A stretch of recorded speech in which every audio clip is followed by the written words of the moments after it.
rahimahullahu ta'ala, dia akan mengumpulkan kepada kita pula hadis-hadis yang begitu ma'ruf, yang sangat terkenal, yang digabungkan dengan bab sabar. Daripada hadis-hadis ini kita boleh melihat bagaimana Allah menyusun martabat dan nilai sabar. Bagaimana sabar itu ada nilai dia yang sangat hebat. Pertama sekali ikhwan, suka saya katakan bahawa kata para ulama, dalam kita beragama ini, dalam kita cuba mendekatkan diri kepada Allah ini, ada sebahagian daripada kita ini dianugerahkan oleh Allah Ta'ala perasaan yang begitu dalam, perasaan yang begitu kuat dengan Allah, sehingga kan orang ini jiwa dia, perasaan dia, pemikiran dia, dia tak sama dengan orang-orang lain. Jiwa dia begitu halus, begitu hanif. Dia ini orang yang kalau diingat sangat teringat dia. Kalau diberi dia nasihat sangat mengambil manfaat dia. Jiwa dia jiwa hanif. Apa dia jiwa hanif? Jiwa ingin kembali kepada Allah. Jiwa hanif, jiwa yang nak datang kepada Allah. Quran katakan kepada kita dengan suatu ayat yang begitu dahsyat. Quran katakan tentang yauma la yunfa'un malun wala banun illa man atallaha biqalbin salim. Dahsyat ayat ini. Di kalangan para ulama salaf, mereka menangis bila baca ayat-ayatnya macam ni. Mereka ada suatu hati yang begitu hebat. Hati mereka itu sangat tersentuh dengan ayat-ayat Allah. Kita ini adalah orang yang kedua, kita sayang dengan agama, tapi jiwa kita itu belum sampai pada peringkat Quran itu daging darah. Ayat-ayat Allah itu perasaan dan jiwa kita, kita tak sampai peringkat itu lagi.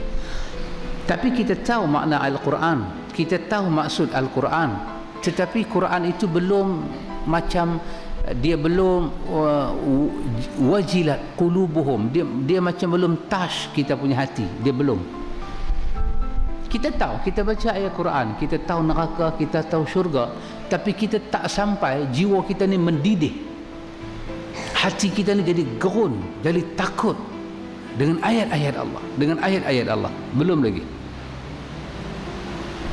Tapi kita sayang dengan agama, kita mencintai agama, kita belum sampai lagi kita membaca Fatihah sampai pada perkataan iyyaka na'budu wa iyyaka nasta'in, dan kita diselubungi dengan perasaan aku ini telah beribadat kepada Tuhan, kepada kita jadi ketak dan takut. Kita belum lagi.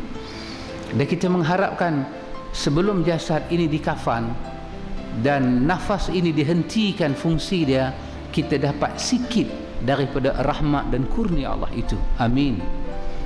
Ikhwan, para ulama dahulu mereka baca ayat macam kita baca juga, mereka hafal macam kita hafal juga. Yauma la yunfa'un malun wala banun.